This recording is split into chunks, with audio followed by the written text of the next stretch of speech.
قصيدة قالت شهرزاد. قالت شهرزاد: شهرياري أنا نمر أسمر في سمرته، بحور وأنهار، ليالي وأقمار.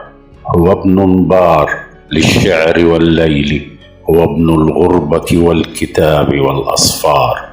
أنا معه طول الوقت أهيم بلا حد، في شوق وجوى ولهفة الانتظار.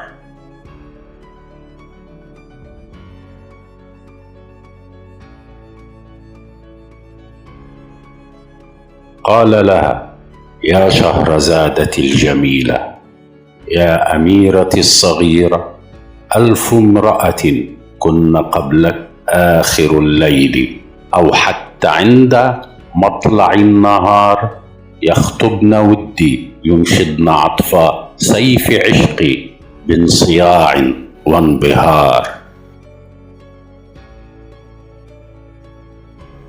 وما كنت قبلك أميرتي الجميلة أجيد أبدا أو أحسن الاختيار، وجئت أنت نسيجا وحدك، استثناء في عصر التفاهة والانحدار.